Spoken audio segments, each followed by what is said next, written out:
At this point, it feels like tale as old as time. Man takes up gun and slaughters dozens of elementary school children in Newtown, or clubgoers in Orlando, or concert attendees in Las Vegas. Social media is flooded with messages of concern, with thoughts and prayers, with surety, at least from some, that this time, things will be different. This time, they'll ban semi-automatic weapons. This time, they'll close the no-fly list loophole. This time, they'll outlaw bump stocks. But Vegas isn't different. It's been a little more than 3 weeks since Stephen Paddock opened fire on a country festival, shooting out the window of a Mandalay Bay hotel room in Las Vegas, Nevada, killing 58 people and injuring more than 500 others. Get to know their stories. It was the worst mass shooting in modern American history, and it doesn't even matter. Paddock had more than a dozen guns in his hotel room, several of which he had modified with bump stocks, a device that can increase the firing rate of a semi-automatic weapon from between 45 and 60 rounds per minute up to 800 rounds per minute. It took less than 3 days for Sen. Dianne Feinstein, DCA, to round up more than 30 co-sponsors for a bill that would ban the modifications, and Republican Senate leadership called for hearings on the legislation. The House version of the bill quickly garnered a bipartisan crew of 20 co-sponsors, 10 Democrats and 10 Republicans. Even the National Rifle Association expressed some openness to looking into bump stock restrictions, though they called for loosening restrictions on carrying across state lines in the same statement. The NRA believes that devices designed to allow semi-automatic rifles to function like automatic rifles should be subject to additional regulations. Pic.twitter.com at 29 Fodder, Frank Thorpe v. at Frank Thorpe, October 5, 2017. But on Tuesday, barely 3 weeks since nearly 5 dozen innocent people were murdered while attending a concert, the Daily Beast reported that legislation to ban bump stocks is effectively dead, with congressional aides and gun control advocates saying they see no path forward for the bump stock ban.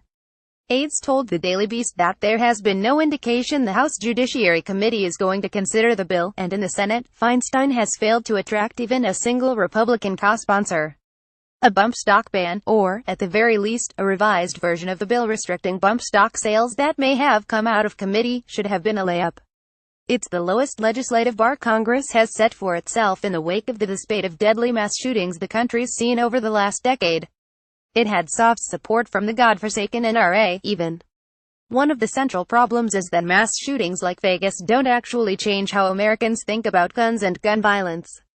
A Gallup poll tracking attitudes about gun control found that, following mass shootings, support for stricter gun control measures tends to spike, but the increased support eventually fades. A new Associated Press NORC Center for Public Affairs research poll released Friday found that the Vegas shooting did little to change how Americans feel about gun laws. A majority of people favor tighter gun laws, but that's been true for several years. In the AP poll, 61% of people said they favor tougher gun laws, while 27% said they wanted them to remain unchanged, and 11% said they want them to be looser. That's roughly the same as an AP poll done in July of 2016. As CNN's Chris Cillizza pointed out Tuesday morning, interest in bump stocks, tracked by Google Trends, has also faltered. Interest peaked on October 5, the day after Feinstein introduced her bill to ban the modifications. But now, less than 3 weeks later, people are roughly as interested in bump stocks as they were before the shooting. Via Google Trends, and on some level, you almost can't blame them.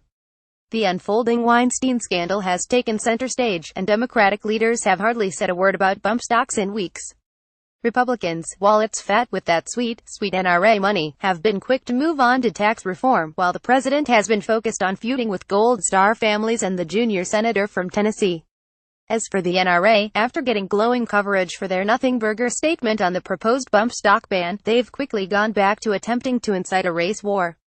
In a video released Friday afternoon, seemingly referring to the recent criticism of Trump's attitudes toward recovery in Puerto Rico and his words to a Gold Star widow, NRA spokeswoman Dana Loesch claimed that Americans were witnesses to the most ruthless attack on a president and the people who voted for him and the free system that allowed it to happen in American history. The ad is underscored by ominous, and, while footage from riots plays, Loesch says, these saboteurs, slashing away with their leaks and sneers, their phony accusations and gagging sanctimony, drive their daggers through the heart of our future. No, their fate will be failure, and they will perish in the political flames of their own fires. We are witnesses to the most ruthless attack on a president, the people who voted for him, in American history. At the Loesch NRA pic.twitter.com /PicGeo, NRA TV at NRA TV October 20, 2017. The video doesn't mention guns once. The morning after the Vegas shooting, the NRA Political Victory Fund postponed an ad buy in support of Republican Virginia gubernatorial candidate Ed Gillespie that was scheduled to start running the next day, October 3. They postponed the ads until October 10, effectively betting it would take Americans just 8 days to move on from Vegas.